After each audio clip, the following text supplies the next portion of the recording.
This dog came into the hospital last week because everyone thought she had Pyometra, which is a life-threatening infection of the uterus. Honestly, based on her history and the bloody discharge, that was a very reasonable concern. But less than 5 minutes after we started the abdominal ultrasound, we quickly realized we were completely wrong. And what we found instead was so shocking, I actually said, "Oh my God, those are huge." At that moment, everything this poor dog had been suffering through for weeks finally made sense. It just clicked. I'm Dr. McCubbin. I've been a veterinarian for over 26 years. And if it's one thing I've learned, medicine isn't about proving your first diagnosis right. It's about following the evidence wherever it leads us. And in this case, it was a perfect example of our team doing that. If your dog is straining to urinate, asking to go outside every few minutes, having even accidents in the house, or you see blood anywhere around their back end there, do not assume you know what's causing it. Because in this case, what looked like one life-threatening disease turned out to be something completely different. One of my colleagues initially examined this patient because she was concerned about the pyometra that I mentioned. That concern made perfect sense. But instead of assuming, and I'm so glad she didn't, she ordered an abdominal ultrasound.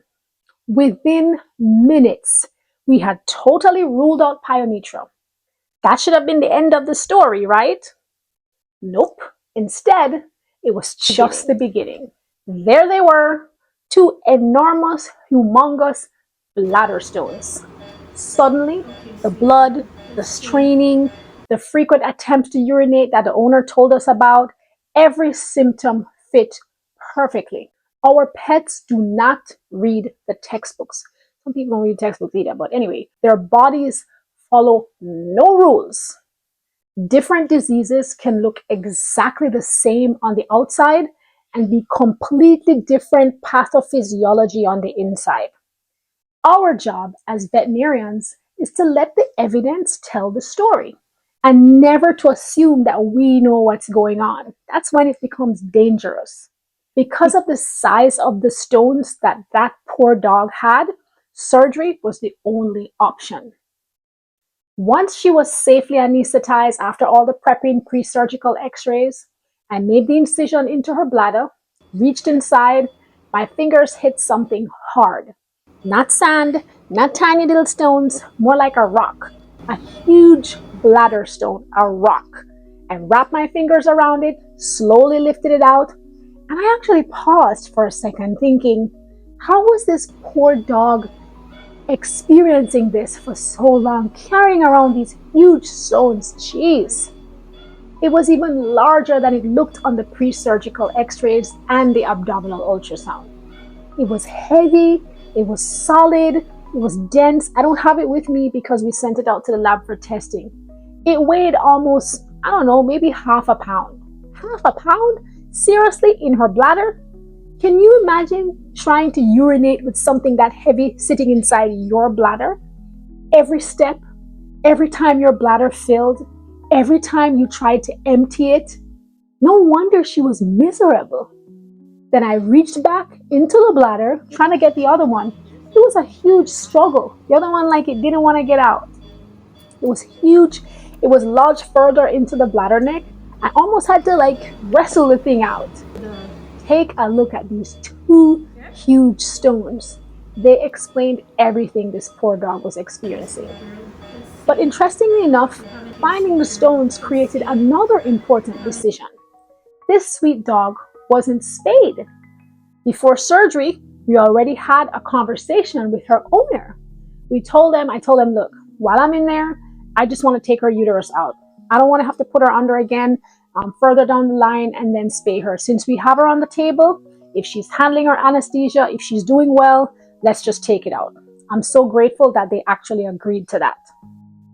So one anesthesia, one surgery, one recovery, and she would never have to face the risk of a pyometra ever again.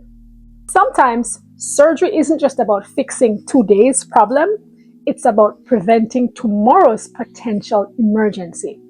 This was a good reminder of why I became a vet, to treat and prevent illness.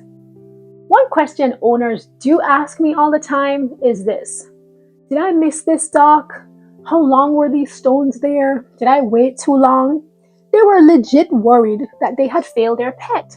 But honestly, the truth is this: bladder stones don't always cause obvious signs, especially early on in the disease. Sometimes owners think it's, a urinary tract infection. Sometimes, depending on the age, they say, she's probably just getting older, she's a little bit incontinent. The important thing isn't recognizing bladder stones. That's our job. It's recognizing that something isn't normal, something is not right, and then not ignoring it. Do not wait and see. Do not collect $200. Do not wait if your pet is showing signs of an abnormality. Blood in the urine is never normal. I don't know if you watched any of my previous videos where I say blood should be inside of the body, not outside. That's a simple, easy way to tell if you need to hightail it to the veterinarian. Straining is also not normal. Your dog should pee in a solid, straight stream. Shouldn't be any straining and then nothing coming out. Repeated unsuccessful trips outside, never normal either. These signs, though, don't automatically mean bladder stones. They don't automatically mean a urinary tract infection either. They simply are telling you your pet needs to be examined, checked, and probably some diagnostic tests run. I'm happy to tell you that as of today, she's doing well, she's comfortable, she's well on her way to recovery. And because her owners chose to spay her while we were already in her abdomen, she will never have to worry about pyometra ever again. If you enjoy seeing how veterinarians actually think through cases like this, subscribe, join the pack. Wait, I have one question for you. If your dog started peeing blood tonight, would you know whether it's an emergency or something that can wait? Tell me in the comments. I'm Dr. McCubbin, and this is Vet Unfiltered. Until next time, walk good.